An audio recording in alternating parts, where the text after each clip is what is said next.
Pois é, então vamos dar início à nossa mesa, ao mercado de trabalho, desigualdade e imigração. Vamos por ordem.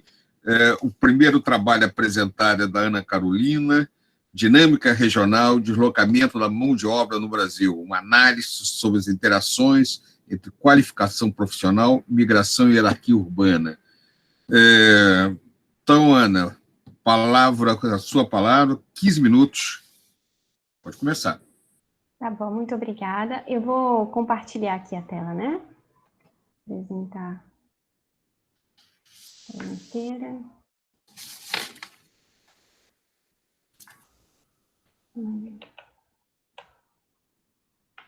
Apareceu para vocês a minha apresentação? Sim. Sim. Deixa eu só deixar aqui. Bom, então, primeiramente, bom dia a todos. É um prazer participar dessa sessão, compor essa sessão. Uma oportunidade para encontrar e reencontrar colegas, ainda que virtualmente. E eu vou apresentar para vocês, então, os resultados preliminares de um artigo em elaboração, cujo título é Dinâmica Regional e Deslocamentos Populacionais no Brasil. O objetivo fundamental é analisar interações entre qualificação profissional, migração e desenvolvimento econômico. A principal motivação para a realização desse trabalho diz respeito à redução da importância relativa dos padrões migratórios dominantes no Brasil, ou seja, daqueles fluxos que tradicionalmente ocorrem de regiões de maior nível de renda para regiões de menor nível de renda, ou seja, houve uma dinamização dos fluxos migratórios secundários no Brasil, principalmente de curta distância, a partir dos anos 2000. Esses fluxos, geralmente, eles são polarizados por cidades médias que têm emergido como regiões de crescimento econômico. Claro que esse movimento ele foi um pouco prejudicado pela crise econômica, mas, de certa forma, essas regiões ganharam maior emergência nos anos mais recentes. Esses fluxos, eles são contrários aos argumentos das teorias migratórias convencionais, que admitem uma relação inversa entre migração e desenvolvimento. Então, nesse sentido, seria interessante analisar as heterogeneidades desses fluxos para a gente tentar obter alguns insights relacionados a esse processo. Então, o objetivo do artigo é analisar as interações entre qualificação individual, retornos salariais da migração e desenvolvimento urbano regional no Brasil pós-95. Ou seja, estimar efetivamente os retornos oriundos da efetivação do deslocamento e suas interações com o nível de qualificação, capital humano e de desenvolvimento dentro da rede urbana brasileira. Para isso, vão ser analisados dados dos censos demográficos 2000 e 2010, eu vou salientar qual a relevância da base de dados para esse tipo de problemática, e vão ser estimados modelos de regressão para determinação salarial, considerando inclusive a seletividade dos migrantes. A metodologia que eu vou apresentar aqui hoje ainda é uma metodologia preliminar, né? Foi o primeiro exercício que eu realizei, mas eu pretendo sofisticar um pouco mais essa metodologia com outras técnicas e realizar também mais testes de robustez, o que eu ainda não fiz. Tá? Do ponto de vista teórico, como nós estamos analisando dois processos que são recíprocos, migração e desenvolvimento urbano regional, temos então duas vertentes principais. Do ponto de vista da migração, trabalhamos com aquela ideia da teoria do capital humano, que a migração seria equivalente a um investimento cujo objetivo é aumentar a produtividade dos recursos humanos e, consequentemente, a sua remuneração. Do ponto de vista de desenvolvimento urbano regional, trabalhamos com aquela ideia de externalidades do tipo marshallianas e também externalidades jacobianas, ou seja, vantagens que estão relacionadas à especialização e à diversificação das localidades, que essas abordagens são utilizadas para explicar a existência de um prêmio salarial urbano. No primeiro caso, ou seja, das externalidades do tipo marshallianas, as vantagens estão relacionadas a benefícios que as firmas obtêm pela concentração de firmas de uma mesma indústria ou indústrias similares em determinado centro urbano. Tá? Ou seja, são economias externas às firmas e internas à aglomeração. No segundo caso, as firmas são beneficiadas pela diversificação produtiva em si, pela escala urbana e pela oferta de serviços à produção. como evidenciado pela Jane Jacobs, ou seja, são economias internas à indústria e à localidade, mais externas às firmas. Nesses centros urbanos, né, nos grandes centros urbanos metropolitanos, geralmente a gente tem uma quantidade muito elevada de firmas e trabalhadores e uma oferta diversificada de serviços produtivos. Então, isso gera um ambiente propício à inovação e pode contribuir também para a redução do grau de vulnerabilidade local.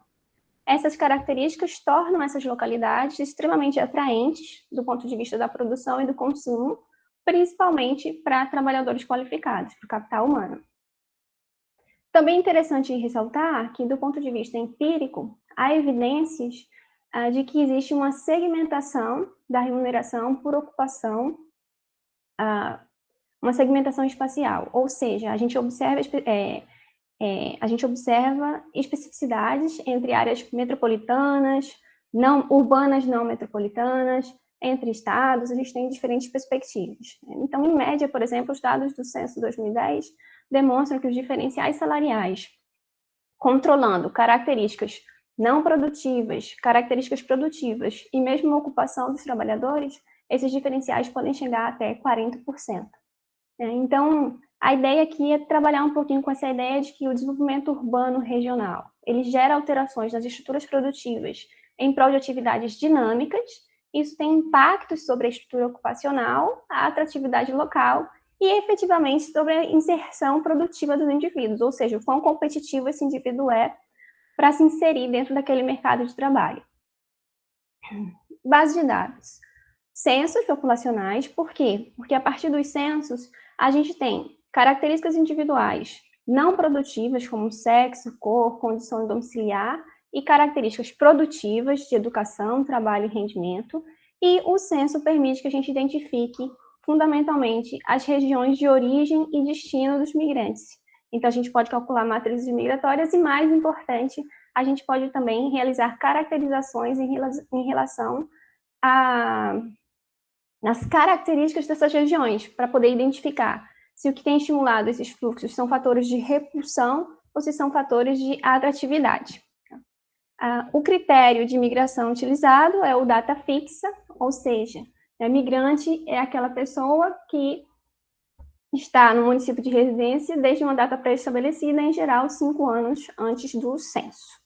Todos os rendimentos estão atualizados para valores de 2010, a gente faz uma caracterização para ocupação, para setor de atividade, para grupo de escolaridade, mas recortes que são fundamentais salientar, considerando que a gente tem pouco tempo para discutir, para apresentar pelo menos, né? Estão relacionados fundamentalmente a gente trabalhar com migração de indivíduos entre 15 e 69 anos, ou seja, a gente está interessado em migração relacionada a mercado de trabalho. Então, a gente tenta evitar a migração que não seria estimulada por esse fator. Trabalhamos só com domicílios permanentes e que tenham chefe. A estrutura urbano-regional brasileira é representada pela classificação do IBGE das regiões de influência das cidades, o estudo REGIC, que a gente tem até um mais recente, de 2018, todavia que a gente utiliza o de 93 como referência para 2000 e o de 2007 como referência para 2010. A ideia é, quando forem disponibilizados os dados do censo mais recente, fazer também esse exercício para a REGIC 2018, porque a gente pode ver a evolução dentro dessa rede. Né? E a ideia aqui é lembrar que dentro dessa caracterização REGIC, os municípios brasileiros são classificados em 5 níveis hierárquicos, né? Desde as grandes metrópoles até centros locais que não existem uma centralidade, nos quais não existe uma centralidade que ultrapasse os seus limites locais. Tá? O objetivo da gente aqui também é focar, né, nos centros sub-regionais, onde a gente tem a maior parte das cidades médias brasileiras. Aqui é só uma tabela com as variáveis que são utilizadas. Vou passar rapidamente por restrições também de tempo.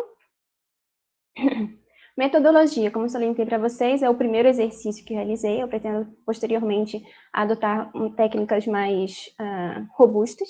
Tá? Mas, fundamentalmente, aqui a ideia é a seguinte. Primeiro, eu realizei uma estimação logística para identificar a probabilidade de um indivíduo ser migrante.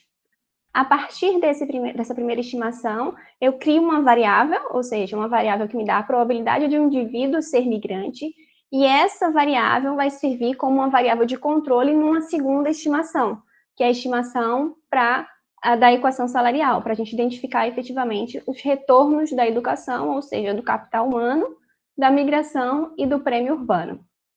Aí, a partir daqui, é uma equação de determinação salarial minseriana. Tem alguns dados aqui relacionados a estatísticas descritivas da amostra, só para a gente ter um pouquinho de noção, mas fundamentalmente o que essas estatísticas descritivas demonstram é que os migrantes, eles possuem algumas características muito específicas, por exemplo, eles têm maior escolaridade e eles tendem a ser mais jovens, por exemplo. Além disso, eles estão localizados em áreas urbanizadas, percentual significativo em áreas metropolitanas, e por conta disso a gente precisa analisar melhor como essas interações podem impactar a forma de inserção dos mesmos. Dentro da amostra, a gente observa que entre 2000 e 2010 houve uma pequena redução da importância relativa dos migrantes, que são características não produtivas. Basicamente, a gente tem aqui uma parcela expressiva de responsáveis pelos domicílios. As diferenças entre grupos de sexo e cor diminuíram ao longo do período. Escolaridade acompanha aqui a média para a população, né? A gente tem uma redução da importância do grupo de 0 a 7 anos, um aumento da importância de escolaridade aqui, vamos dizer, intermediária, de 11 a 14 anos de estudo. Ocupação também segue a tendência brasileira, eles estão muito concentrados nos setores de serviço, de produção de bens e serviços também. Aqui, setor de atividade, ali era ocupação na realidade, né? Setor de atividade, aqui também setor de serviços, agropecuária. Essa tabela é interessante para a gente, que é a distribuição dos migrantes, então, majoritariamente em áreas urbanas, 80%, né, nos 2 anos, e dentro dos migrantes que estão em áreas urbanas, a gente tem dentro das regiões metropolitanas 37% em 2000 e 34% em 2010, o que mostra um pouquinho aquela ideia de que as trajetórias migratórias secundárias podem ter contribuído para essa redução desses pontos percentuais. Por categoria REGIC, ou seja, por hierarquia da rede urbana brasileira, né? Então, desde as metrópoles nacionais até os centros locais. Também é interessante a gente observar, em 2000, aproximadamente 46% dos migrantes estavam em metrópoles e em capitais regionais. Em 2010, essa proporção cai para 34%. Em contrapartida, aumenta aqui a proporção dos migrantes em cidades intermediárias, vamos dizer assim, em centros subregionais e centros de zona. Não tanto quanto não aumenta tanto quanto o primeiro grupo, diminui, né? Mas a gente tem um aumento aí de 2 pontos percentuais, vamos dizer assim, no todo.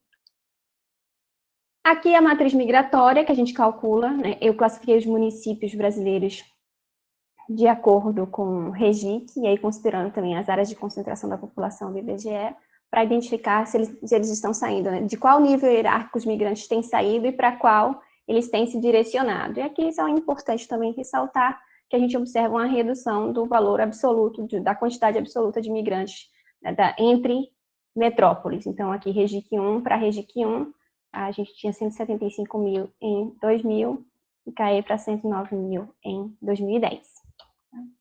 Bom, em relação às estimações, eu estou em 12 minutos, né? Então, primeiro, identificar a probabilidade de um indivíduo ser migrante, ou seja, tentar identificar se a migração é seletiva, ou seja, quais seriam os principais fatores que condicionam os deslocamentos no país em uma situação que seria espacial. Se a gente pudesse isolar o processo migratório, será que existia seletividade? Então, mais à frente aqui tem a tabela, mas fundamentalmente a gente observa aqui homens brancos, jovens, com situação conjugal estável e com elevados níveis de escolaridade possuem maior probabilidade de migrar, tá? Nos 2 períodos analisados. Passando à estimação das relações. Então, uma vez que a gente identifica essa seletividade dos migrantes, passamos às interações entre capital humano, migração e desenvolvimento urbano regional.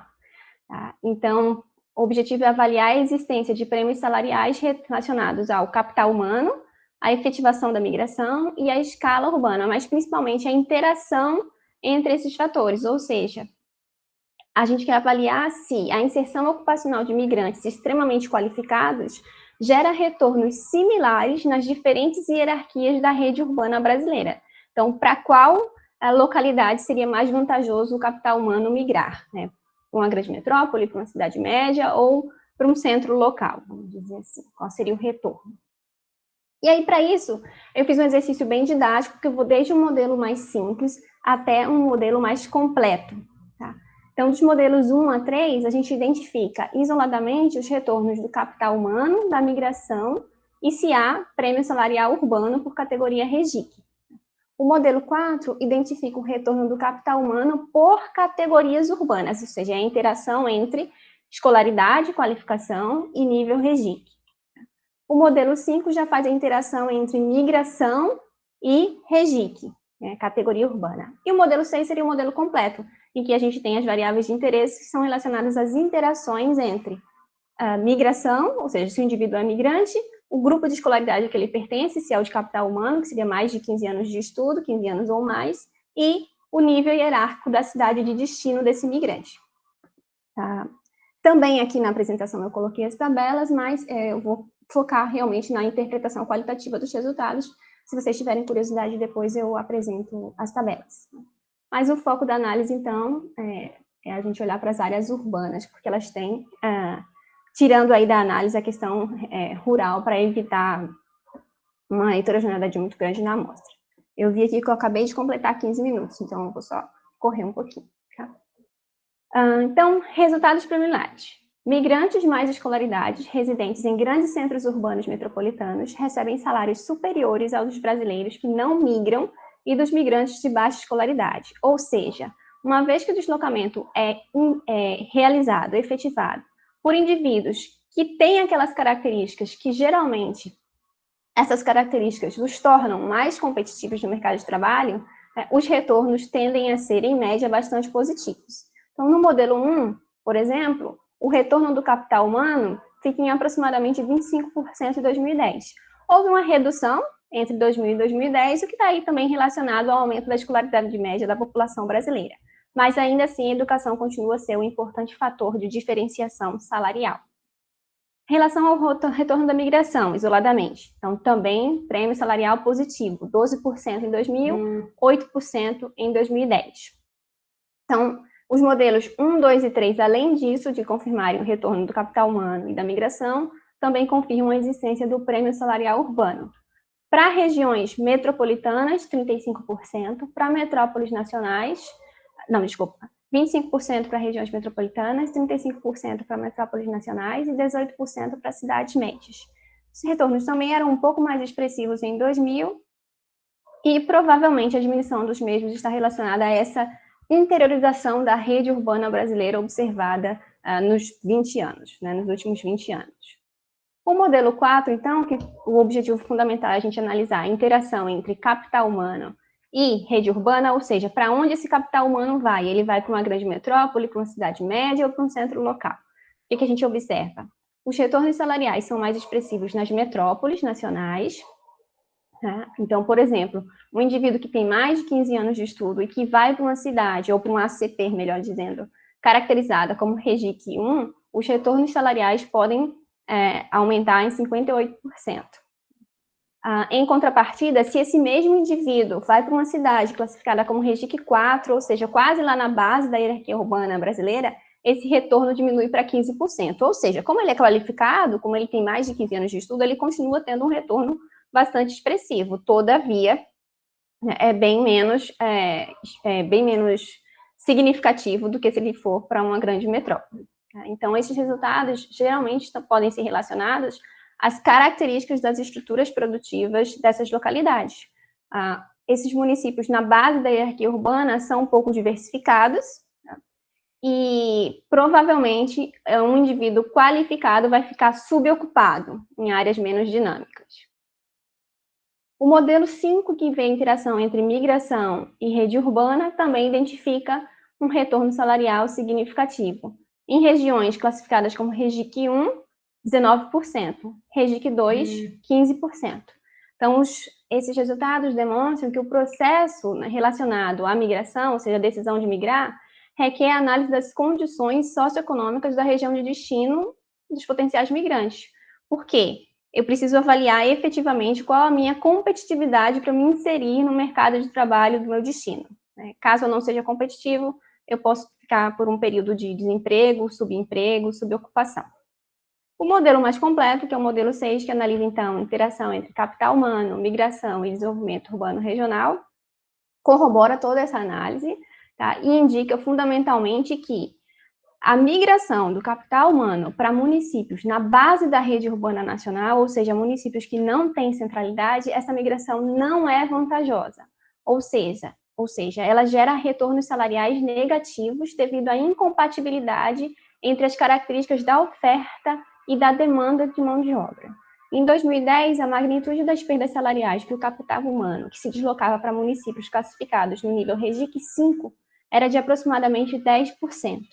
Em contrapartida, se um migrante extremamente especializado for para municípios do topo da hierarquia brasileira, os retornos estão ali entre 35% e 23% em 2010. Inclusive, houve aumento desses retornos entre 2000 e 2010. Isso evidencia a importância das metrópoles para a determinação da dinâmica econômica nacional e as diversas possibilidades de inserção ocupacional para o capital humano. Então, em contextos dinâmicos, mais diversificados, o desenvolvimento de atividades empreendedoras e inovação é mais provável e são minimizados os riscos de renda.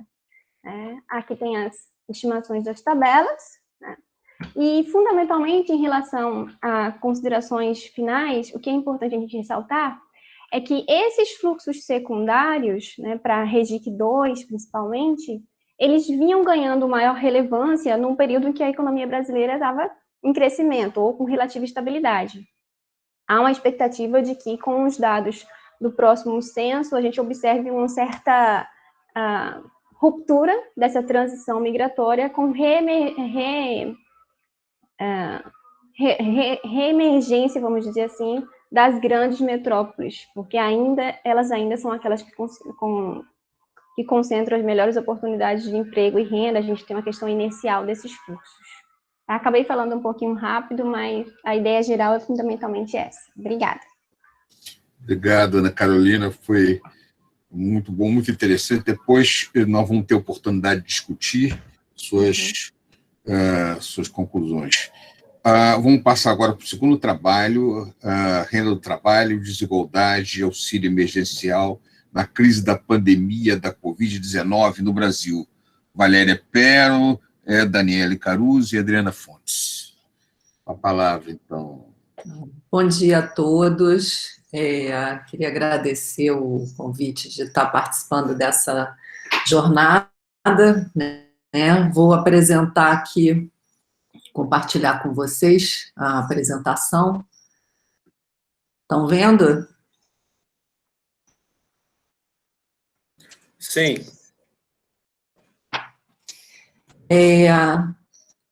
Bom, o tema... Deixa eu botar aqui.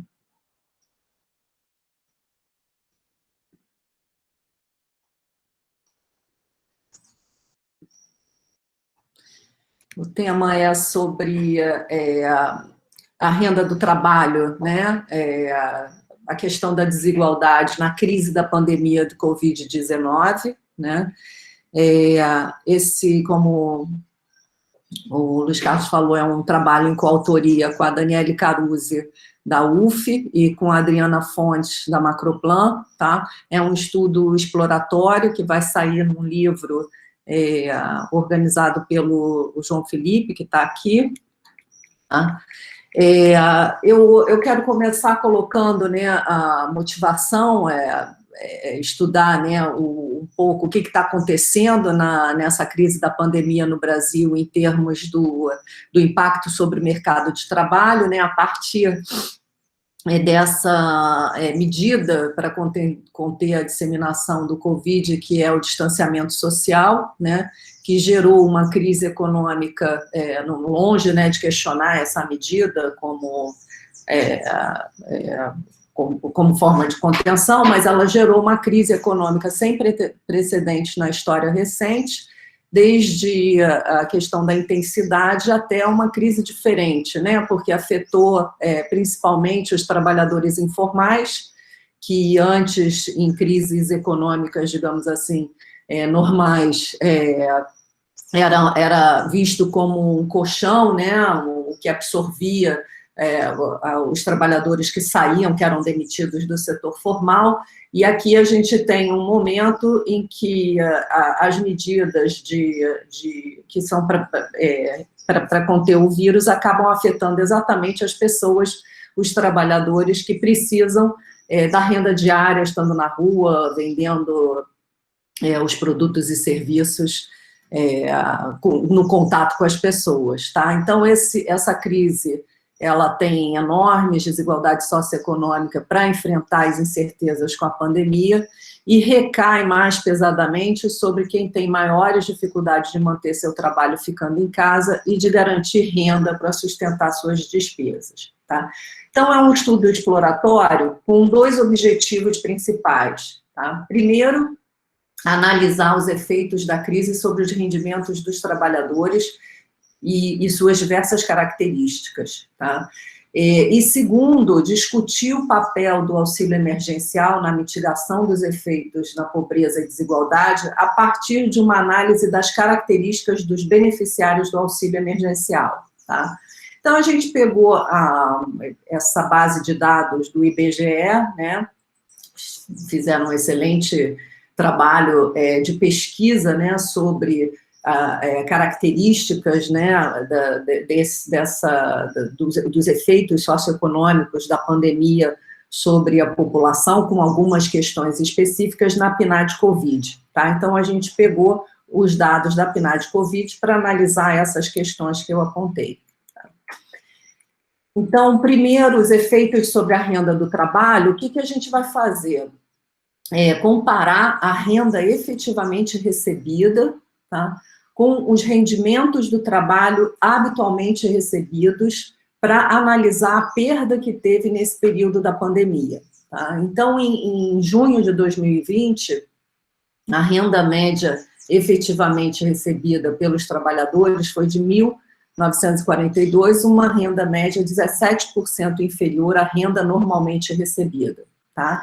Então, aí tem uma perda média de 17%, ligeiramente inferior à perda de maio, que foi 18%. Tá? Como a gente vai ver, as perdas são maiores para os trabalhadores com inserções no mercado de trabalho que são consideradas mais frágeis, tá? Mais instáveis, mais precárias. Tá?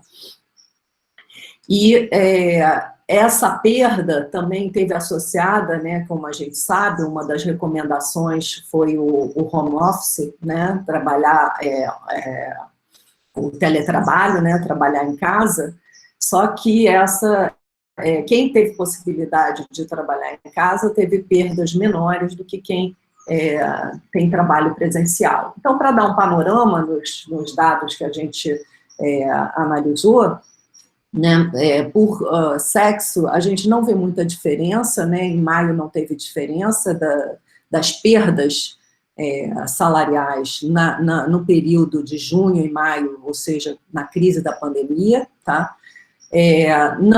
Então, não tem muita diferença entre homens e mulheres em termos de perdas, assim como entre brancos e negros. Os negros têm uma perda ligeiramente superior, tá? Quando a gente faz a análise por faixa etária, né, em ambos os períodos, os meses, a gente vai ver que a perda ela é crescente com a idade, tá? Então, as perdas são maiores conforme o trabalhador é mais velho, tá? As perdas também são maiores as perdas são maiores para os trabalhadores de mais baixa qualificação, tá certo? Então, por exemplo, para quem tem ensino superior, a perda foi de 13%, né? E para quem tem fundamental incompleto, a perda foi de 24%, tá? Então, conforme aumenta a escolaridade, diminuem as perdas na crise da pandemia. Urbano e rural, também quem está na área urbana, em média, perde mais do que quem está na área rural. Quem tem possibilidade de fazer trabalho em casa, né, via home office e teletrabalho, a gente vê que as perdas são significativamente menores em termos salariais. Tá? Considerando a posição na ocupação, que a gente viu que é uma crise diferente, no sentido de que afeta muito os trabalhadores informais, né, a gente vê que os trabalhadores, a posição na ocupação, né, que teve a maior perda de renda, foram dos trabalhadores por conta própria, né? Teve uma perda de renda de 37%, comparando essa renda habitual com a renda efetiva, né? Seguida dos empregados domésticos sem carteira, que também foi de 36%, então mais ou menos igual, tá? E do empregador, tá certo? Então, olhando essa tabela de forma rápida, né, o que a gente pode ver? Que o impacto foi maior para os trabalhadores que a gente chama de informal, seja pelo trabalho, pela classificação, né, de que não tem divisão entre capital e trabalho, então seria via o trabalhador por conta própria, seja pela classificação do emprego às margens da legislação trabalhista, que é o emprego sem carteira, tá?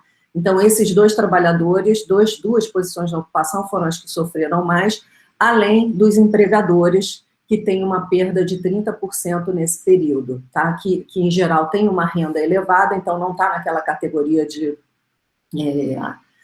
frágil em termos salariais ou em termos de rendimentos, mas teve um impacto muito grande da pandemia na renda dos empregadores. Tá? Bom, olhando esses dados, né, a consequência óbvia desses impactos, que a gente pode ver que teve mais força, né, o impacto negativo nos trabalhadores, em média, né, que tem uma inserção mais frágil no mundo do trabalho, uma renda menor, tá? A consequência óbvia é um aumento da desigualdade dos rendimentos do trabalho, tá? E se a gente pega só os rendimentos do trabalho e compara o rendimento efetivo com o habitual, a gente vê um aumento grande, né, da desigualdade nesse período. O Gini dos rendimentos normalmente recebidos pelos trabalhadores é de 47, e o Gini dos rendimentos efetivamente recebidos pelos trabalhadores é de 0,54, tá? Então, a gente vê aí um aumento da desigualdade da renda do trabalho, tá? Nesse período, esses dados são de junho de 2020, ou seja, da crise da pandemia. O mercado de trabalho, a crise afetou profundamente, gerando um aumento da desigualdade nos rendimentos do trabalho, tá? E a gente pode ver ainda, deixa eu mostrar o gráfico para vocês, é esse aqui, do coeficiente de Gini, tá? E em azul é o Gini do rendimento efetivamente recebido, tá? E em laranja é o Gini do rendimento habitualmente recebido, tudo renda do trabalho, tá certo? Então, a gente pode ver que em todos os estados do Brasil, né, a média do Brasil tá ali no meio, né, e os estados, em todos os estados, a gente percebe uma desigualdade maior do rendimento efetivo em relação ao rendimento habitual, e o que chama atenção também desse gráfico é que os estados que já têm desigualdade de renda mais alta foram os estados que aumentaram mais a desigualdade da renda do trabalho na pandemia, tá? Então, é um alerta aí, né, de que no mundo do trabalho as desigualdades aumentaram, principalmente nos estados em que a desigualdade já é alta, né, porque, de alguma maneira, está associada ao setor informal. Bom, nesse sentido, né, até coloquei aqui para finalizar, esses resultados apontam, né, o caráter essencial, né, do auxílio emergencial para mitigação dos efeitos da crise na desigualdade, né, que, por sinal, já estavam mostrando uma deterioração antes da crise da pandemia, né? O mercado de trabalho já vinha se deteriorando antes da crise da pandemia, tá? E que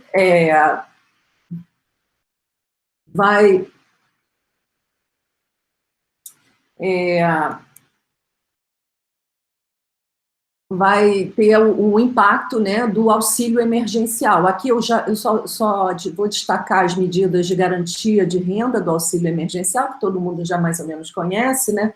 Tem o auxílio emergencial a pessoas em situação de vulnerabilidade, que é basicamente para os trabalhadores informais, que é esse auxílio de R$600, pago em dobro para famílias chefiadas por mulheres, né?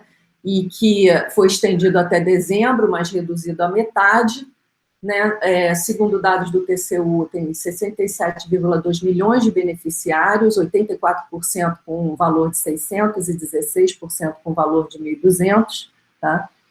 E tem o benefício emergencial para preservação da renda e do emprego, tá? Que é destinado a trabalhadores formais com redução da jornada de trabalho. O governo complementa essa renda a partir do valor que esse trabalhador teria direito no seguro-desemprego, tá?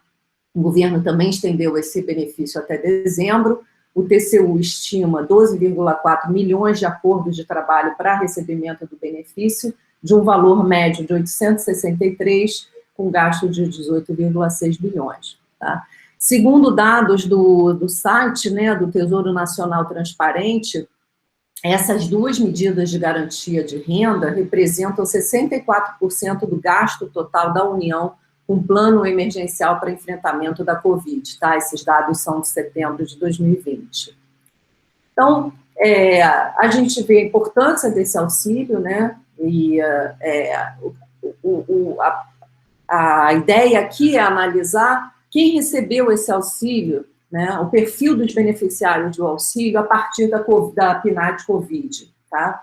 Então, são ambos auxílios, né, e a gente percebe a partir da PNAD, né, que ele está atendendo basicamente os domicílios onde existe mais trabalhador vulnerável, com baixa escolaridade, com alta informalidade ou desempregada, e famílias no extrato inferior da distribuição de renda, conforme o desenho do programa, tá?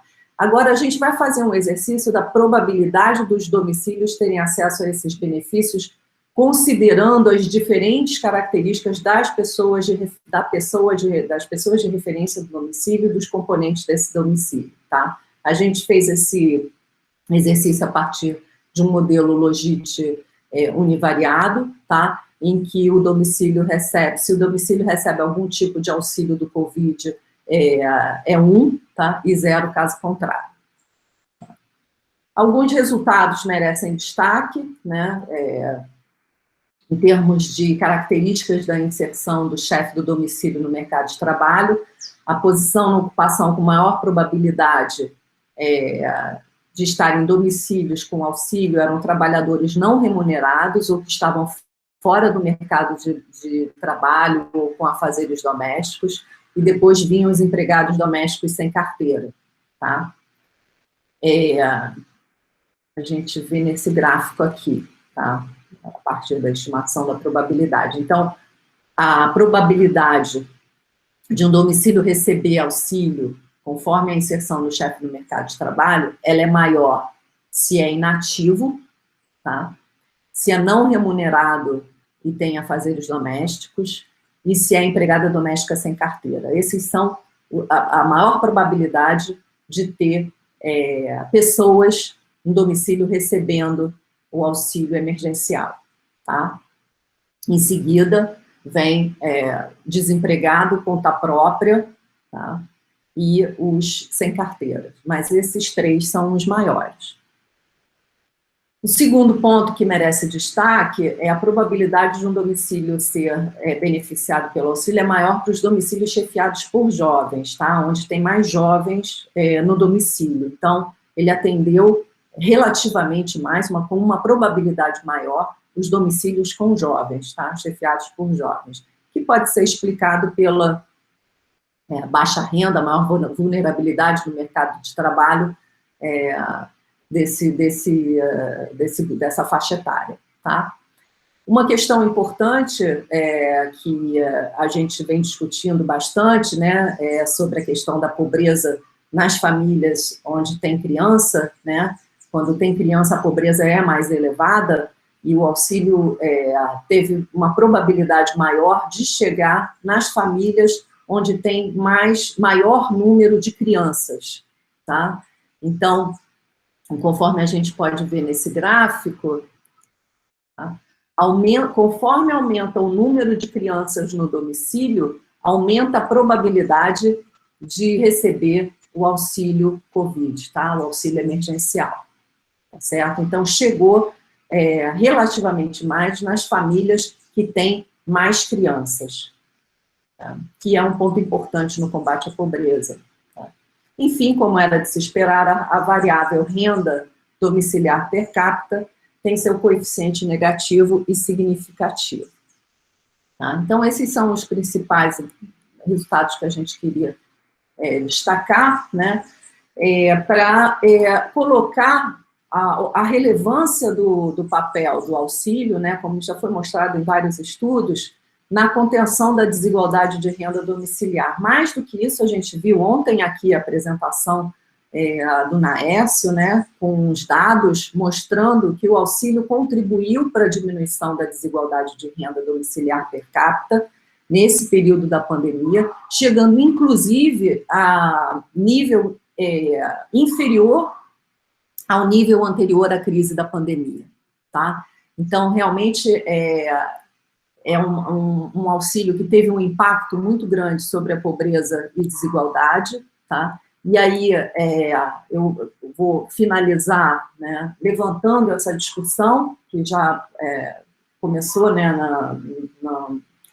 na mesa de abertura da jornada, né, sobre a continuidade da política do auxílio emergencial e do debate sobre a renda básica ou melhoria do Bolsa Família, né. A gente tem aqui um momento importante, né, de colocar o cadastro único como uma ferramenta extremamente útil, né, fundamental para a integração das políticas públicas, né, na medida em que o cadastro único foi ampliado, né, chegou nos trabalhadores informais, nas famílias que têm maior número de crianças, né, tem uma probabilidade muito alta de receber, jovens que estão em situação de vulnerabilidade. Então, a gente tem uma possibilidade aqui de aproveitar esse momento em que o cadastro único foi ampliado e integrar as políticas públicas para ampliar essa possibilidade de inclusão produtiva, né, de fazer um sistema de proteção social realmente mais coeso, tá, para permitir uma melhora nas desigualdades do nosso país. Tá? Então, nesse quadro, a gente tem novos elementos para aprofundar o debate sobre políticas sociais mais eficazes no combate à pobreza. Ontem foi lançada uma série de alternativas, ideias, né, e a principal, eu vou reforçar aqui, é a melhoria do Bolsa Família, né, que já é um programa bem consolidado, com avaliações positivas e que não só aumentar o benefício, mas fazer essa ponte com as outras áreas da política social, né, que era o que já vinha acontecendo, é extremamente importante para a redução das desigualdades. Tá? Nesse sentido, o que a gente quer levantar também como discussão, né, é fundamental a gente ter uma discussão mais ampla de uma estratégia de desenvolvimento econômico e social para enfrentar esses enormes desafios para o país, né? E ainda, o que parece, né, que o debate político, né, está muito atrelado às disputas internas sobre responsabilidade fiscal e ganhos de popularidade em termos eleitorais. Tá? A gente precisa sair ampliar, né, olhar uma perspectiva de médio e longo prazo para poder realmente enfrentar esse desafio da desigualdade. Né? Eu abri com o mercado de trabalho, né, eu vou fechar com essa questão no mundo do trabalho. A gente tem novas frentes de tensão nessa área do mundo do trabalho. O mercado de trabalho já vinha se deteriorando, e se a gente tirar o auxílio, que a gente fica com um aumento enorme das desigualdades, tá, na renda do trabalho. Então, olhar essa característica do mercado de trabalho à luz de mudanças nas configurações do trabalho, né, e da produção, das novas formas de consumo que estão se colocando diante da pandemia, do que se entende por qualidade de vida, enfim, trazer esse debate sobre tecnologia e trabalho, tá? E a questão da proteção do trabalho nesse período que a gente sabe que ainda vai ser difícil por um bom tempo para a recuperação das condições de inserção no mundo do trabalho, tá? Então, aqui é um repensar políticas públicas não apenas emergenciais, a gente está na academia, na política, né?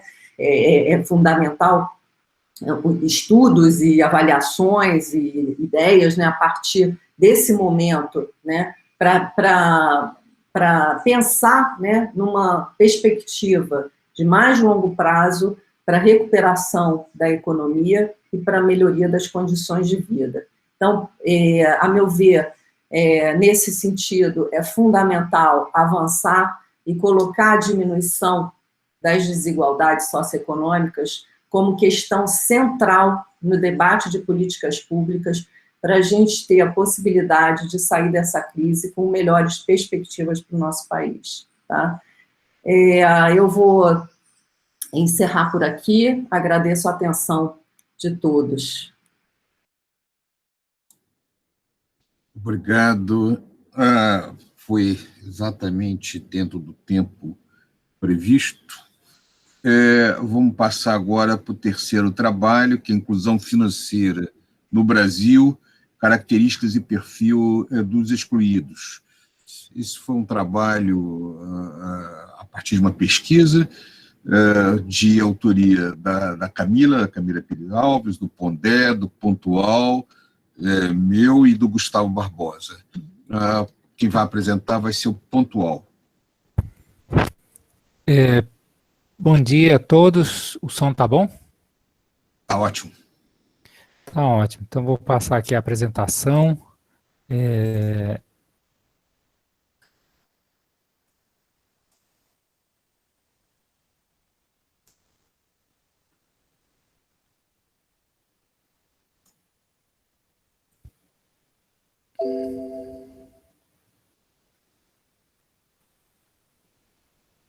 Então, se puderem me informar, já está aparecendo a apresentação, né? Sim. Sim, sem problema. Tá ótimo. Então vamos começando. Então, como o Prado já fez a apresentação, esse é um trabalho em conjunto com Camila, o Pondé, Prado e o Gustavo. Ele foi financiado pelo Instituto Propag e a ideia foi tentar buscar informações para entender melhor esse processo da inclusão financeira. Ele parte de uma revisão longa e detalhada sobre as características das famílias e dos indivíduos. Aqui, então, o foco vai ser, ao contrário de alguns trabalhos que tem para o Brasil, em vez de olhar a oferta de serviços financeiros, o estudo vai focar ao lado das famílias, ou seja, as características pessoais que estão associadas com essa inclusão financeira ou não, e vamos com isso tentar entender quais são os perfis as características pessoais que estão associadas a uma menor ou maior exclusão financeira, né?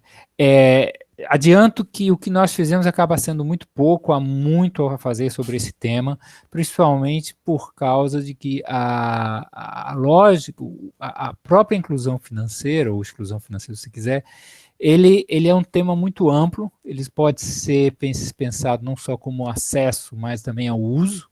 Aqui o foco vai ser sobre o acesso, mais do que o próprio uso do sistema financeiro. Ele deve ser pensado em termos de graus, ou seja, pessoas que utilizam muito, pessoas que utilizam pouco, pessoas que utilizam vários instrumentos, pessoas que têm acesso a poucos instrumentos. E aqui a gente fala de serviços financeiros de um modo amplo, conta corrente, poupança, formas de crédito, inclusive o cartão de crédito, crédito loja, investimentos financeiros, ou seja, proteção à corrosão do tempo, do dinheiro no tempo, até aquisição de seguros são colocados. Então, o que nós fizemos foi apenas tocar levemente sobre o tema, fazendo algumas escolhas de algo que é muito maior do que foi feito aqui, que é a própria inclusão financeira. E lembrando que essa inclusão financeira não é apenas associada a bancos. Interessante que a literatura fala que a conta bancária é uma porta de entrada, mas a gente vai ver que, principalmente no Brasil, não necessariamente é essa porta de entrada em relação à renda, mas também há várias outras, do sistema bancário, mas também há várias outras formas de acesso a produtos e serviços associados a serviços financeiros que vai além do que o setor bancário consegue oferecer. E todos os estudos que são realizados, que dependem muito da base de dados, em geral são bases de dados muito pequenas, com 2, 3 mil pessoas, que tentam entender bem o processo de uso dos instrumentos financeiros, mas tem uma enorme limitação pela representatividade. Você não consegue fazer grandes recortes também as informações pessoais são muito limitadas, em geral, por exemplo, principalmente em relação à renda, as pesquisas, tem uma pesquisa tradicional do Banco Mundial já feita há vários anos em vários países, o máximo que você tem é uma informação sobre o quintil da renda e não as diferentes fontes de rendas e a renda domiciliar, que é o que a gente vai enfatizar aqui. A gente vai aproveitar a experiência e a qualidade das informações que o IBGE tem e, por uma questão até de sorte, eu diria, as últimas pesquisas da pesquisa de orçamentos familiares, a última, trouxe uma grande expansão nas informações sobre inclusão financeira que a gente vai usar. Dados esses que foram disponibilizados, na verdade, no iniciozinho desse ano. Então, a gente teve uma coincidência de eventos que a pesquisa melhorou as informações sobre o tema e acabaram de ser publicadas. Então, as informações aqui são quentes, pensando no relógio de uma pesquisa como a POF. A gente vai incluir as variáveis mais tradicionais da literatura, até para tornar isso comparável. Vocês veem aqui, em termos de forma de tamanho, também destacando as informações relevantes. Ou seja, aqui tem uma hierarquia realmente em relação ao que os outros estudos encontram sobre relevância e vamos explorar todos eles. Muito importante para a interpretação dos resultados vai ser ter em mente que a dinâmica competitiva dos mercados de serviços financeiros e as estratégias de atuação dos principais atores podem sim estar influenciando os resultados. Ou seja, aqui a gente está olhando uma interação entre oferta e demanda, entre capacidade, pagamento e acesso a instrumentos, e o interesse que esses entes têm em oferecer, particularmente, pensando numa visão do setor bancário, como um segmento do setor financeiro como um todo, e você tem questões de capilaridade, seleção de clientes, tamanhos, custos dos serviços financeiros. Isso é uma agenda ampla. O Banco Central no Brasil, o Banco Central do Brasil começou na agenda de inclusão financeira já há mais de uma década, e hoje ele chama uma agenda de cidadania financeira. Uma agenda de cidadania financeira que inclui várias coisas, inclusive inclusão financeira. Mas vamos logo para os resultados, que já estou passando já metade do tempo. Bem, pegamos a POF, 2 edições, 2017 e 2018, e a 2008 e 2009, vou chamar 18 e 2009. Depois que o trabalho estava feito, descobrimos um prêmio BNDES que usou a pesquisa de 2008 e 2009. Há diferenças marcantes aqui. porque lá não só havia a informação sobre cartão de crédito, aqui nós temos sobre conta corrente, conta poupança. Lá o foco foi o uso desses instrumentos, e aqui o foco vai ser a posse, ou seja, a declaração que se tem ou não tem. Então, essas são grandes diferenças. E com isso a gente tem uma maior leque de marcadores de inclusão financeira. Titularidade de conta corrente, conta poupança, cartão de crédito, e uma informação que é se a pessoa realizou aquisições de bens a prazo, seja para si ou para terceiros. Então, essa informação, então as duas primeiras são em relação a serviços financeiros em per se, a segunda sobre crédito, a segunda e a terceira sobre crédito, e a terceira de algo que em geral acontece fora do setor bancário, que é o crédito que a própria loja dá permitindo essa aquisição. Números básicos aqui, vou apenas destacar alguns pontos, que realmente o texto a gente passa por várias características por passo a passo e faz uma análise depois de análise condicional via regressão. Os números aqui são bem menores do que esse instrumento que o Banco Central usa. Lá 70% é a manchete que vocês que já talvez tenham lido, 30% dos brasileiros estão fora, estão excluídos financeiramente. Na verdade, a estatística é bem maior, basicamente metade, eu diria. Sendo que 48% tem conta corrente, poupança é um pouco menor, mas há diferenças muito importantes e muito relevantes em relação à renda. Cartão de crédito é uma das coisas que a gente pode comparar ao longo do tempo. Como vocês podem ver aqui, passando de 28% para 40%, houve uma expansão, e a forma, e ao mesmo tempo, você teve uma redução dessa forma, dessa medida compra a prazo. É importante comentar aqui de que as pessoas, uma das razões que isso pode ser porque nessa compra a prazo está excluído você usar o cartão de crédito para comprar pagando no vencimento, em uma só vez. Já em relação à posse dos instrumentos financeiros, aqui eu já estou vendo a ocorrência recorrente para uma pessoa. Lá em cima eu estava perguntando por instrumento, aqui eu estou olhando por pessoa. Essas pessoas têm mais de um, e aí começam a surgir coisas interessantes. Ou seja, 17%, 18% tinham os 3 instrumentos, que a gente chamou conta corrente, poupança e cartão, e apenas 3,2% tinham apenas poupança. Sendo que poupança parece ser algo que é algo talvez substituto a outros instrumentos como conta corrente, porque você tem relativamente menor proporção de pessoas que tinha poupança e conta. Mais fácil ter poupança e cartão, crédito e cartão e conta, ou comprar a prazo e conta. Então, só poupança parece algo que acaba sendo substituído à medida que a pessoa expande o uso dos instrumentos. Então, aqui nós temos essa vantagem da POF, uma fonte muito rica de informações, que permite, então, inclusive, fazer essa análise relativa. Alguns gráficos vou focar apenas em relação à renda, dado o tempo. Esse gráfico aqui tem bastante informação, chama atenção aqui a poupança e compra a prazo. Os 2 instrumentos são os que mais têm a maior inserção para rendas mais baixas. Aqui começando em R$0 de renda domiciliar per capita e indo até 370,85 centavos, aqui é o limite inferior da classe do decil de renda. Isso aqui é o decil de renda domiciliar per capita. Então, chama a atenção que a poupança e a compra a prazo, apesar de serem de maior inserção nas rendas mais baixas, eles não têm uma expansão rápida comparado com conta corrente e cartão de crédito à medida que a renda aumenta.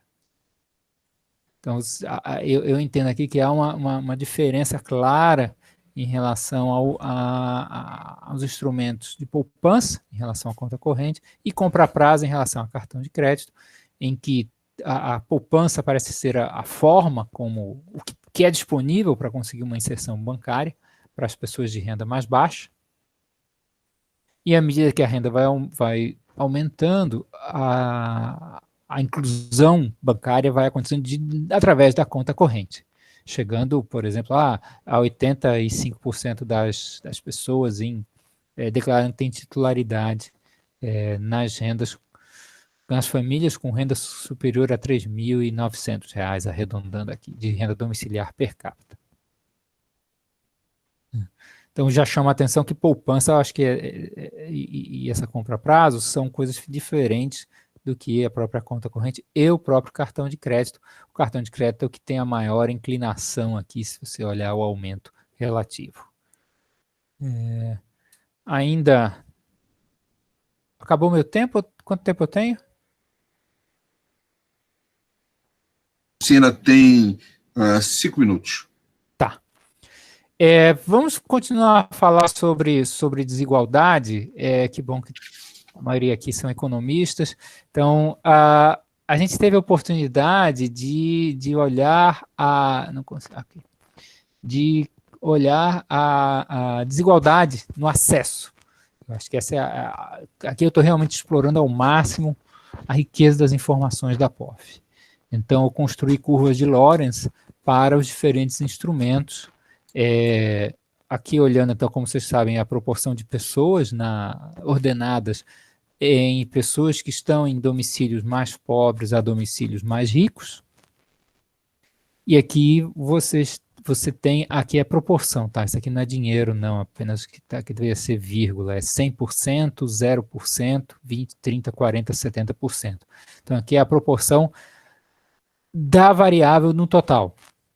Então, aqui eu teria metade, esse ponto aqui me indica metade das pessoas com cartão de crédito, por exemplo, e metade das pessoas ordenadas da menor para maior.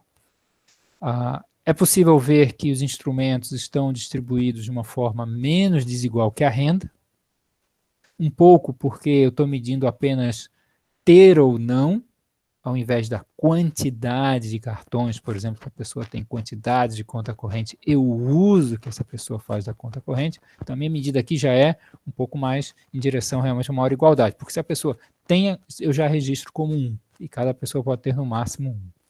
Mas, mais uma vez, aparece aquela desigualdade, aquele aumento do uso e também a desigualdade em si, sendo que cartão de crédito é o que tem a maior desigualdade, conta corrente, e aqui sobrepostos compra a prazo e poupança.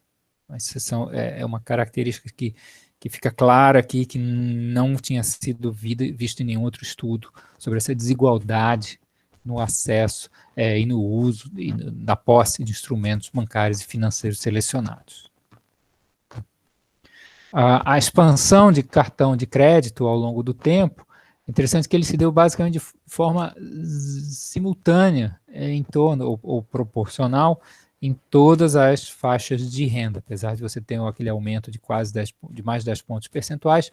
Quando você olha a distribuição nas faixas de renda, isso mudou nas pessoas que tinham nos domicílios por faixa de renda, você vê um aumento muito pequeno, talvez um pouco maior aqui, a partir da metade do último 40%, mas é uma diferença muito pequena.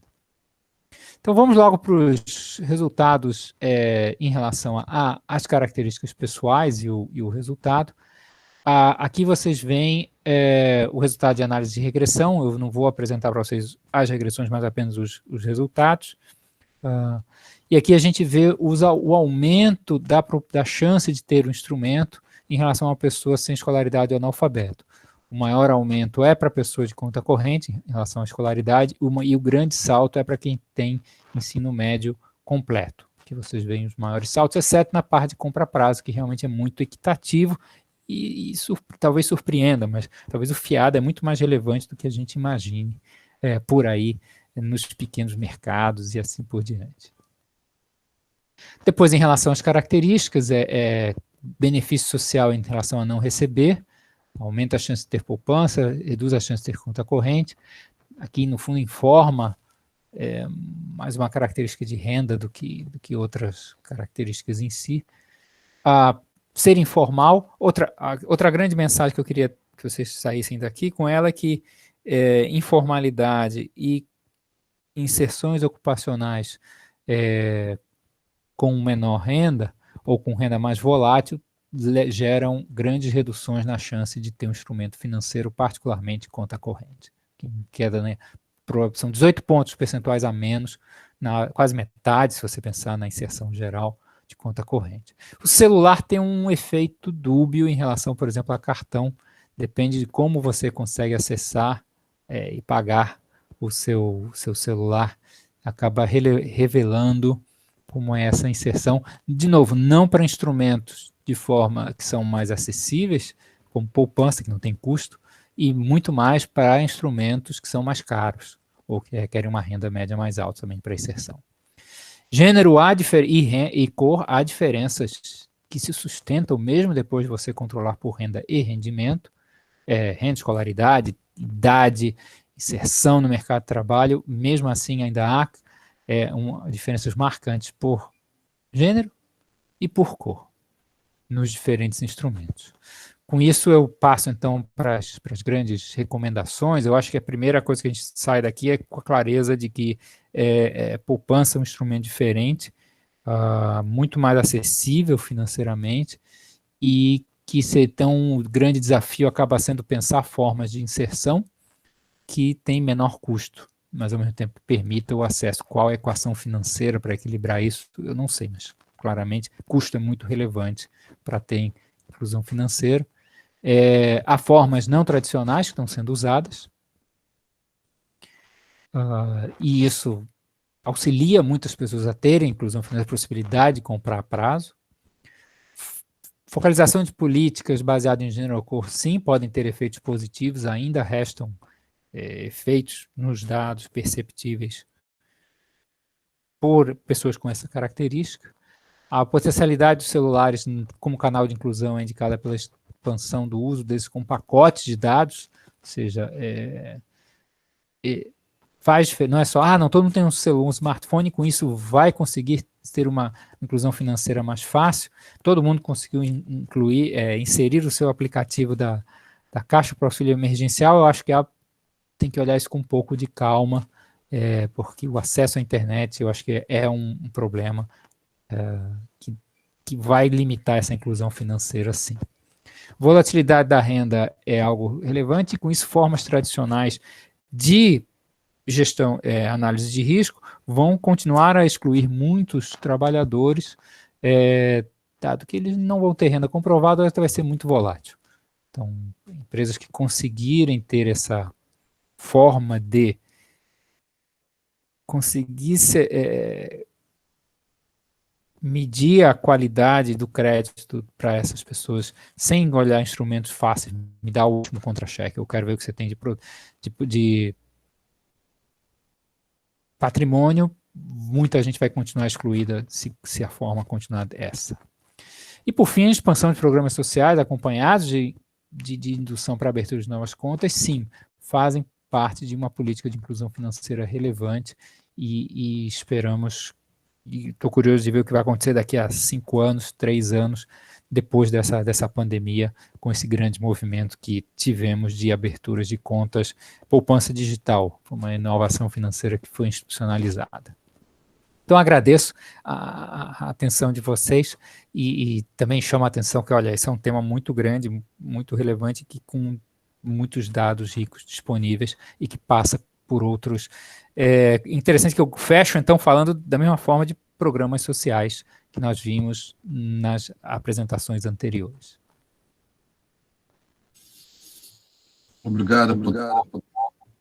Vamos passar agora para a apresentação do Frederico João Felipe. O título do trabalho é Igual Desigual, reflexões sobre um tema complexo, interdisciplinar e incômodo. Por favor, João, com a palavra.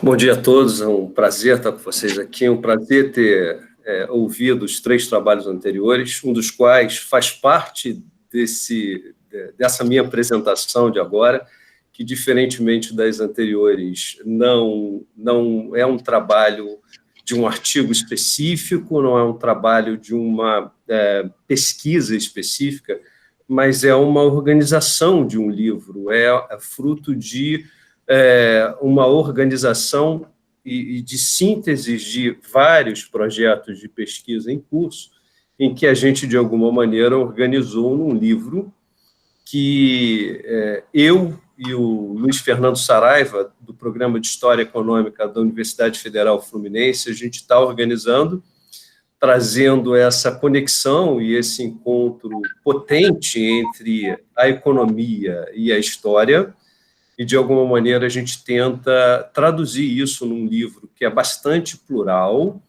que é bastante interdisciplinar, mas que reflete um bocado da produção desses dois importantes centros aqui do Estado do Rio de Janeiro, né, o Instituto de Economia. São várias contribuições de colegas do Instituto de Economia, como vocês verão, são várias contribuições de colegas lá da Universidade Federal Fluminense, mas também alguns colegas do exterior, sobretudo os historiadores. E vocês verão daqui a pouco que tipo de contribuição, então, eles vêm a dar para essa discussão que a gente se propôs a fazer. Lembrando que a gente tem um contexto bastante específico em que a gente vive e que, de alguma maneira, isso motivou esse encontro e essa união de esforços entre a minha pessoa e a do Luiz Fernando, de modo que a gente conseguisse mobilizar um grupo de pesquisadores que, no final das contas, contribuiu com cerca de 25 capítulos, uma obra grande, na casa de 400 páginas, e que está em fase final de revisão. A gente ainda vai terminar a apresentação e o prefácio, e tudo correndo bem pela editora UCTEC, que, inclusive, foi a editora na qual o Pedro Ferreira de Souza escreveu Uma História da Desigualdade, né? Já há uma tradição dessa editora no tema, e, correndo tudo bem, a UCTEC vai publicar esse livro já na segunda parte de novembro, início de dezembro, mas ainda esse ano. Então, eu propus uma pequena apresentação para tentar apresentar, em linhas gerais, os resultados desse encontro do ponto de vista da estruturação do livro, né, que acabou sendo um reflexo de chegada, né? A gente recebeu as contribuições, a gente sabia que elas seriam muito heterogêneas, muito interdisciplinares, e a gente, então, fez aquele trabalho de síntese, de interpretação e de entendimento e de divisão dentro de um livro, que termina com uma homenagem, olha que interessante, também é uma homenagem ao Instituto de Economia, na pessoa de uma de suas pessoas mais importantes do ponto de vista histórico, que é o professor Carlos Lessa, um texto que o Fábio Saerp escreveu com Jorge Cornes, em homenagem ao Carlos Lessa, mostrando essa ênfase do Lessa como um economista muito preocupado com as políticas sociais. Então, a gente vai mostrar um pouco desse projeto que está em curso e que está praticamente em fase de conclusão aí nas próximas semanas. Eu vou compartilhar, então, agora. É uma apresentação bastante simples, bastante simplificada, em que eu vou mostrar os resultados que a gente tem em termos de publicações, uma das quais, inclusive, já foi apontada aqui, que é a da professora Valéria Pero. Vamos lá, eu quero mostrar isso aqui. Vocês devem estar vendo agora, eu suspeito que vocês estejam vendo,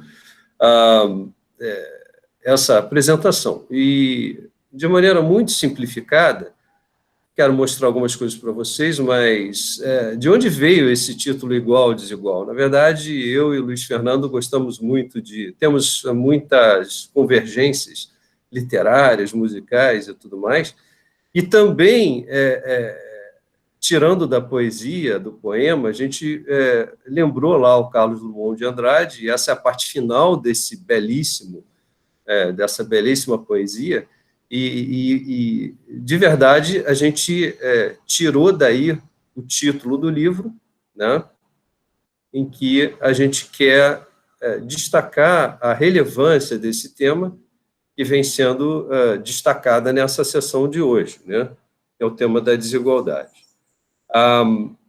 E aí, só chamando a atenção para esse encontro da economia e da história, na verdade, isso tem sido bastante pródigo nos tempos recentes, esse encontro, até porque, se vocês observarem bem, os grandes autores, pelo menos da área da economia, se a gente lembrar da tradição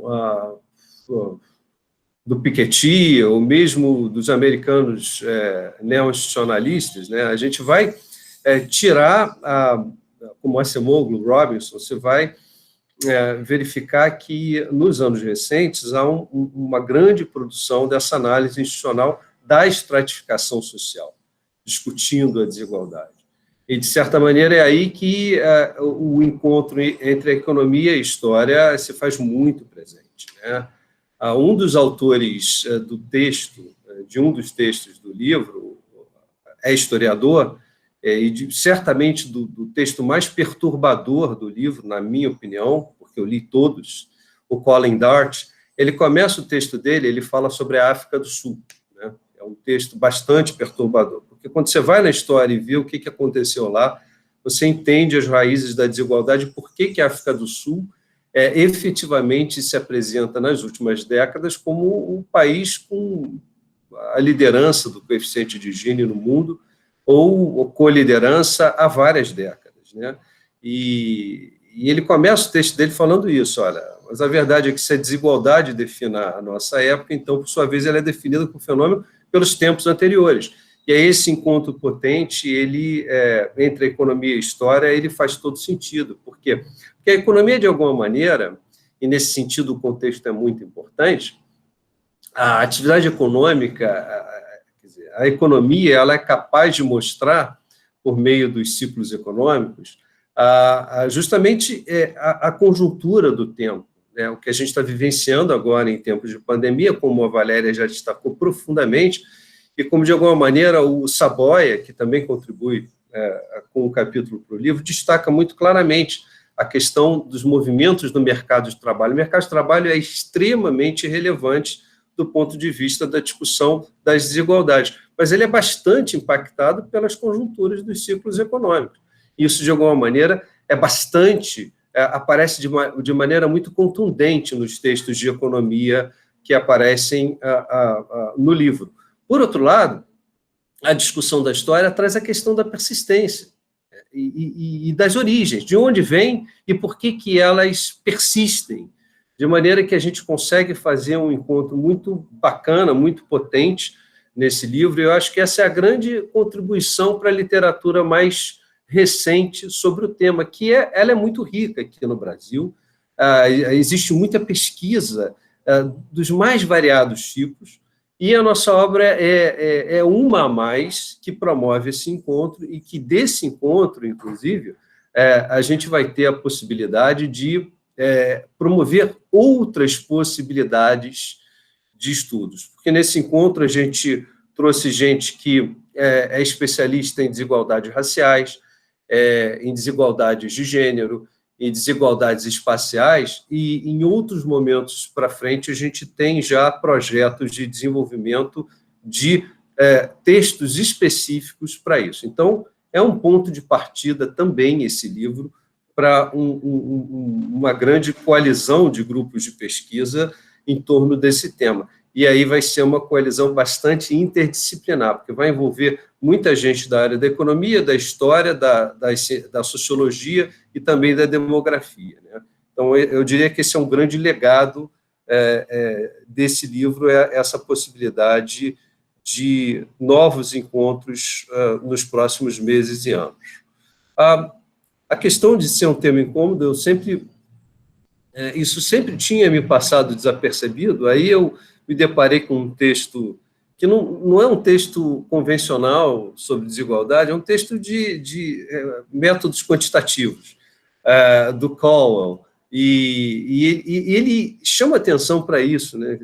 Semanticamente, desigualdade, em qualquer lugar do mundo, é uma palavra que incomoda as pessoas, né? E, por outro lado, se a gente está levando em consideração os tempos da pandemia, e isso eu conversei muito com o Saraiva, o Luiz Fernando Saraiva, caramba, uma das questões mais ditas no início da pandemia de que ela agravaria as desigualdades. E exatamente trazer essa questão para um centro da discussão num momento como esse inclusive, colocar esse tema, que é incômodo, como um tema importante de ser discutido nesse momento, e não só nesse momento, mas permanentemente. Esse é um tema absolutamente crucial em vários campos do saber, incluindo na economia, incluindo a sociologia, incluindo a história.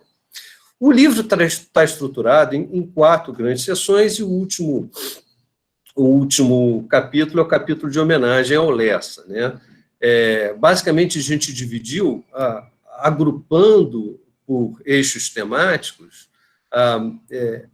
em 4 sessões, iniciando com a sessão 1, em que a gente mostra um pouco das origens da desigualdade, vem muitos textos da área de história, e discutindo a questão da persistência da desigualdade, e os resultados da desigualdade, os males que daí vêm. Então, a gente vai falar um pouco daqui a pouco sobre esses textos que são estruturados nessa sessão. Por outro lado, a gente tem vários casos de estudos de desigualdades por país, por região.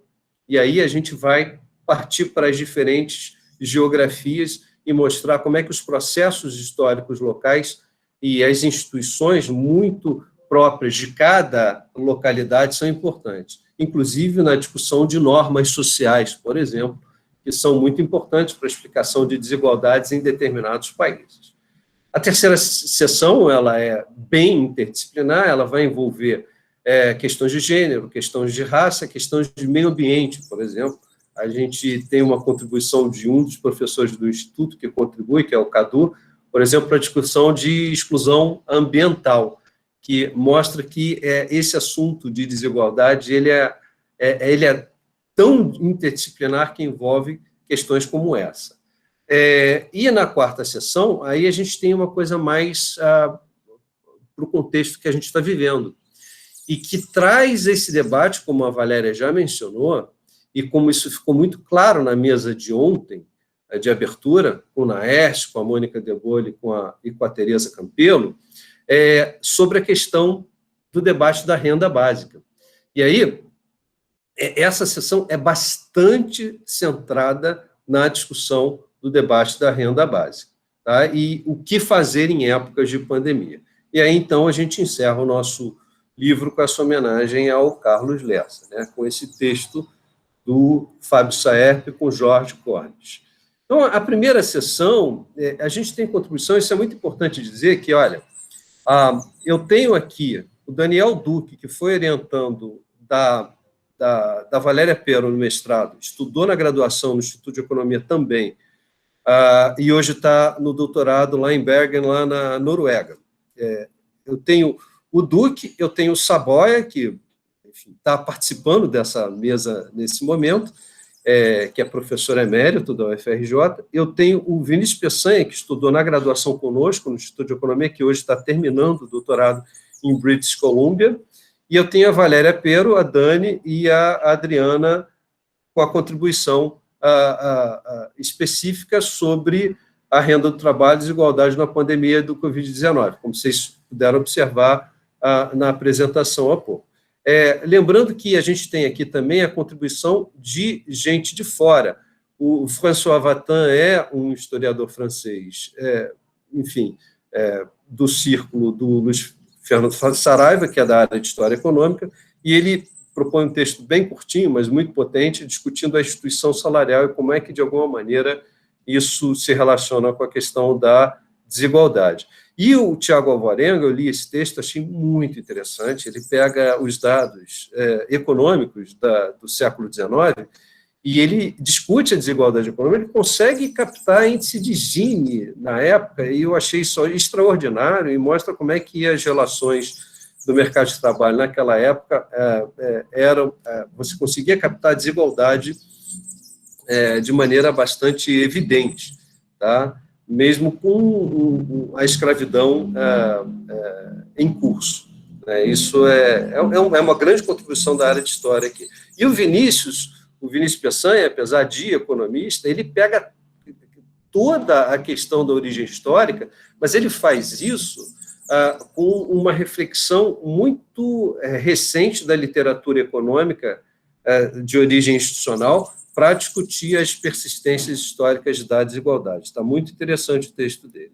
Na seção 2, a gente tem aquela questão por geografia, a questão muito específica dos países, dos processos históricos. Eu destaco aqui o Zeidan, que estudou com a gente também na graduação, no mestrado e no doutorado. Ele foi orientando do Marcelo Rezende no doutorado, e ele discute muito a questão das normas sociais aqui para discutir a desigualdade na Ásia. Achei muito interessante a contribuição dele. O Colin Dart faz, na minha opinião, o texto mais perturbador do livro, porque, de alguma maneira, ele conta aquela história terrível que a gente conhece de ouvir falar, mas aqui ele se aprofunda no tema. O Nuno fala sobre Angola, o Angel fala sobre ele é histórico também, mas ele fala muito sobre o mercado de trabalho na Espanha e os efeitos da pandemia. Nós temos um texto que entrou tardiamente sobre a Argentina, e o Reinaldo Gonçalves, nosso Reinaldo, do Instituto de Economia também, professor titular, ele faz um trabalho muito interessante, e que ele faz o teste lá da teoria de governo partidário e procura captar se os governos de esquerda na América Latina, ele testa essa hipótese, se eles têm o melhor desempenho que a direita. Ele usa um pouco de empiria nesse texto, e as conclusões são muito interessantes. Está muito legal, um texto enxuto, mas extremamente potente do ponto de vista empírico e analítico do Reinaldo Gonçalves. Aqui na terceira sessão, a gente já discute questões de raça, de gênero, né, e outros temas, espaço, meio ambiente, e aí, de alguma maneira, a Tereza discute genericamente esse tema. O Elias, que é lá da Bahia, ele vai entrar com uma perspectiva que envolve economia e sociologia, e ele retoma conceitos que ele propõe de desigualdade raciais categóricas e duradouras. Um texto muito denso e muito propositivo também das interpretações das desigualdades raciais. O Cotelo, que é economista, mas é um economista na área meio da economia regional e urbana, mais da demografia, traz para mim o título mais interessante de todos os capítulos, em que ele chama de Livres ou Enclausurados, duas maneiras de levar pior em tempos de Covid-19. Ele vai fazer uma reflexão que vai chamar a atenção de textos sociológicos antigos, envolve sociologia, demografia e economia na análise, está muito interessante também. O Cadu, obviamente, vai puxar a questão para o lado ambiental e vai propor esse conceito que ele retoma com a Cecília Lustosa lá do início dos anos 2000 e vai desenvolver isso para os tempos de hoje. Aqui, desigualdades espaciais, mas desigualdade de terras, de acesso à terra. Muito interessante esse texto da Aline com o Fernando Lamas. E aqui entram as meninas especialistas em gênero. A Ana Luísa Peçanha foi nossa aluna de graduação, e a Maria Joaquim é da PUC, é mestranda da PUC, e elas têm um grupo de pesquisa sobre desigualdades de gênero. Elas têm um trabalho muito interessante de comunicação dessas agendas de pesquisa com o público geral, e elas têm textos muito interessantes, e esse é um texto extremamente didático, que vai ser muito útil para quem é aluno de graduação, para ser introduzido ao tema de maneira bastante sistemática. Finalmente, na quarta sessão, a gente tem uma enxurrada de discussões sobre a importância da renda básica, e aí o Daniel Duque, que vem estudando muito tema, ele vai pegar os dados da PNAD Covid também, mas ele faz uma análise um pouco mais ampla, ele pega outros dados da PNAD, e ele faz uma reflexão, e divide em dois textos aí. Uma reflexão é muito mais para discutir o debate propriamente dito, os elementos de prós e contras da discussão da renda básica, se universal, se focalizada, e aí ele depois vai fazer uma proposta com um custo, quanto é que custaria para o país manter lá a proposta de renda básica segundo a abordagem que ele propõe. Aí a Dani, junto comigo, a gente propõe um texto que vai discutir, e aí tem muito a ver com o pós-pandemia.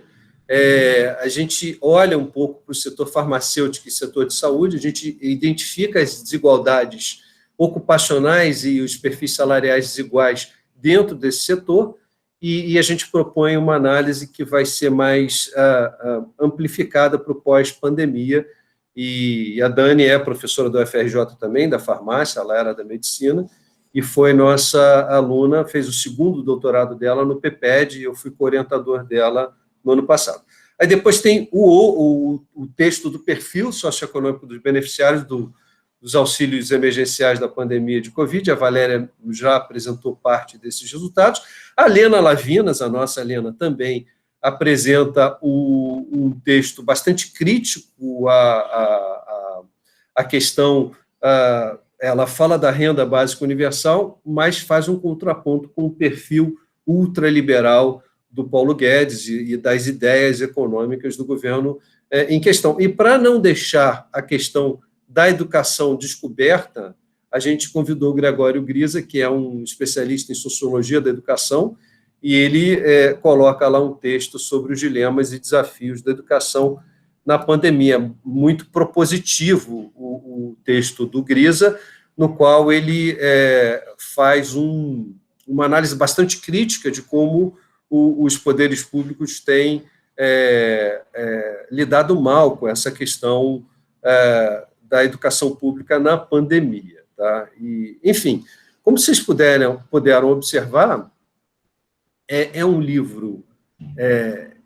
percebam como é que tantos textos com autores com tantas origens diferentes, você conseguiu criar uma coerência interna entre si, obviamente com um tema que seja transversal a todos, mas com tantos matizes, com tantas perspectivas, com tantas abordagens, e, nesse sentido, esse é um livro bastante interdisciplinar, bastante plural, né, bastante inclusivo, e a gente pretende que eles sejam utilizados, sobretudo, nos cursos que a gente vem desenvolvendo. Eu ministro um curso de extensão em distribuição de renda e pobreza já há 3 anos no Instituto de Economia, na UFRJ, porque esse é um curso de extensão, é para todos, e no IE agora eu comecei uma disciplina eletiva na qual provavelmente eu vou utilizar alguns desses textos do livro como literatura de referência. Então, Luiz Carlos, eu não sei se eu estou dentro do tempo ou não, mas eu acho que basicamente eu queria apresentar... Obrigado. Exatamente, o Luiz Carlos foi convidado para fazer uma contribuição, ele ia fazer uma resenha sobre o último texto do Piketty, se salvo eu não esteja enganado, em que ele ia fazer essa discussão do crescimento econômico, da distribuição de renda e da desigualdade. Eu acho que era essa abordagem que ele tinha se proposto a fazer, não é isso, Luiz Carlos? Mas vai ficar para uma próxima. Bem, obrigado, João Felipe. Nós estamos terminando aqui as apresentações. Passou um pouquinho do tempo previsto que nós esperamos. Nós temos menos de 20 minutos, temos 17 minutos para debate. Eu tinha preparado aqui uma questão para cada um de vocês, mas eu acho que não vai dar tempo para isso. Eu prefiro deixar para as pessoas que não apresentaram, se tiverem pontos para levantar. Eu vou pedir para que as questões sejam o mais objetivas possíveis, dado que às 11 horas inicia a palestra do Helder, da Júlia e da Marta. Então, passar aí para quem quiser fazer perguntas. Luiz Carlos, posso? Por favor. Luiz Fernando de Paula, colega aqui do Instituto. Eu vou fazer uma pergunta bem objetiva para a Valéria e outra para o Eduardo. Valéria, eu gostaria que você citou na parte final a questão da ampliação da Bolsa Família. Eu gostaria de ouvi-la qual é a alternativa que você considera melhor, se é a ampliação da Bolsa Família ou a implantação de uma renda universal? Tá? Para o Eduardo, o seguinte, vocês estão fazendo esse trabalho de inclusão social, existe uma literatura, eu sei que não é o foco de vocês, que trabalha a questão da exploração financeira. Né? Quer dizer, é um processo de inclusão, você tem uma literatura muito nos Estados Unidos, que é um processo que os grandes conglomerados financeiros passam a incorporar a base da pirâmide de renda, mas o faz em condições de exploração financeira, quer dizer, eles pagam mais tarifa, eles pagam taxas de juros maiores, eles não têm acesso a alternativa de aplicação de recursos em melhores condições. Né? Então, é uma literatura que foca muito nessa questão de que você tem uma inclusão social, mas é uma inclusão feita em condições, muitas vezes, de exploração financeira e, muitas vezes, também com uma certa, no caso dos Estados Unidos, com uma certa discriminação racial. Né? Eu gostaria de ouvi-lo sobre isso. Alguma outra questão? Não? Eu tenho uma questão que eu vou fazer para a Ana Carolina, com referência ao trabalho dela. Ana, até que ponto você acha que a redução desses grandes fluxos migratórios, Nordeste para Sudeste, tem a ver também com o desenvolvimento de políticas sociais no período mais recente? Ou seja, você deixa de ter o efeito de expulsão da antiga seca, dos problemas associados a isso, com programas como Bolsa Família e outros, e passa a ter um movimento muito mais de atração do que expulsão que você tinha no passado.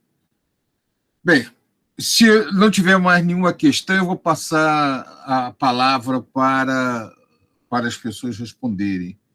Tem alguém que não... Alguma outra questão? Não?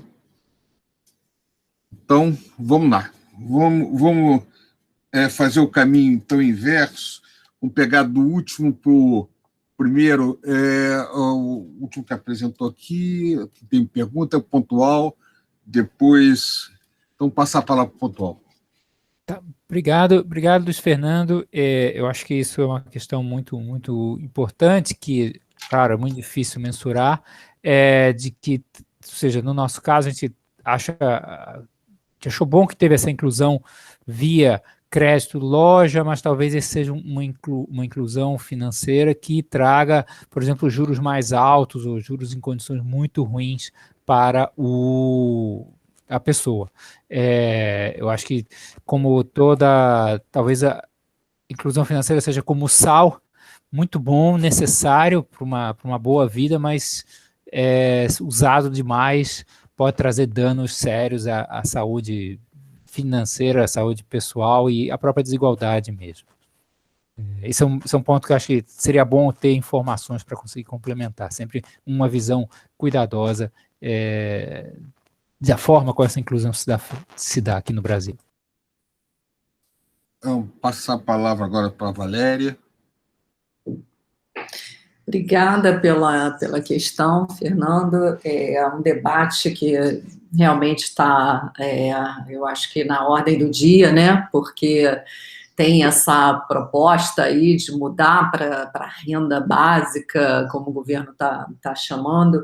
Eu vou colocar aqui o que eu penso sobre esse assunto a partir das minhas reflexões e estudos sobre o Bolsa Família, principalmente. Eu acho que o momento é aproveitar o que a gente tem e melhorar. E o Bolsa Família é um programa que tem já uma abrangência nacional, uma capilaridade para todos os municípios, um modo de funcionamento, um cadastro único, entre setores já tem, inclusive, com SUAS, com outras bases do programa que dão a possibilidade, inclusive, de melhora na ação da educação, da saúde, enfim, eu acho que o caminho, tá, é pegar o que tem e melhorar. e o Bolsa Família é reconhecido não só nacionalmente, as pessoas já sabem o que é, já conhecem, como internacionalmente. As avaliações que tem são muito positivas. Mas o que aconteceu recentemente? O benefício foi perdendo valor. O Naércio mostrou ontem a quantidade daquele erro que é excluir os que são elegíveis, também aumentou. Então, é hora de melhorar, né, na minha opinião, né, a meu ver, o que a gente tem, tá? E para aumentar a eficácia da política de combate à pobreza com transferência de renda, tá? Que seria com Bolsa Família. A questão essa é a minha visão em termos do que tem já de impacto positivo do Bolsa Família, tá? Aumentar o benefício, né, porque já não vem sendo reajustado há um tempo, e melhorar essa relação com as outras políticas, aproveitando o cadastro único. Agora, a gente tem um cadastro que ampliou o número de beneficiários. Como é que a gente faz para, ampliado o número de beneficiários, pensar um Bolsa Família mais amplo, tá? Com um valor do benefício maior? Tá? Tem que desenhar melhor a partir, inclusive, desse perfil socioeconômico que a gente está vendo ali, que atingiu, teve um impacto muito forte sobre a pobreza e desigualdade. Tá? Então, aproveitar esse período da emergência para pensar um longo prazo, né, um programa Bolsa Família que seja mais eficaz. A gente ainda tem um programa que realmente é 0,5% do PIB. Será que a gente pode fazer um pouco melhor,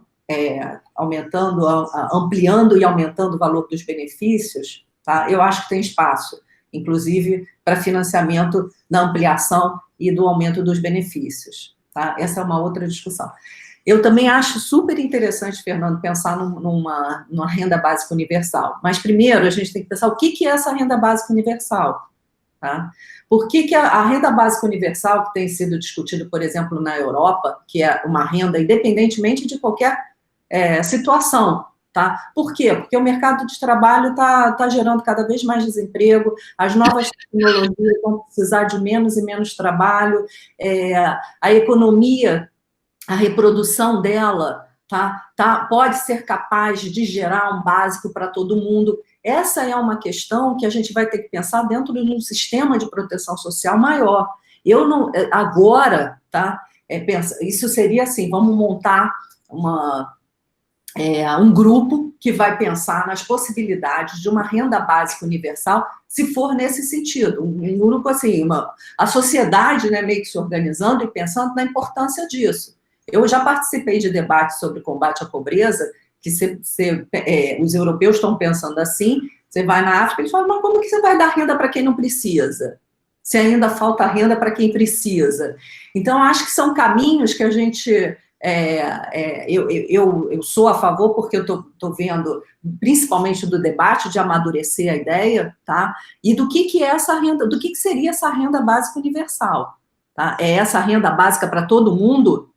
Para todo mundo. Todo mundo vai ter uma renda básica. Todo mundo, independentemente, ou não. Ou aí já começa a ter algumas focalizações, né? Não, vamos começar com as pessoas que têm menos renda, com os jovens, e por aí vai, ou então com os idosos. Como é que vai ser isso? Né? Então, esse é um debate que a sociedade brasileira ainda não em termos de política, academia, né, estou pensando em geral, ainda tem que amadurecer bastante, tá? Então, no meu ver agora, o caminho tem o Bolsa Família, tá? Funciona, né?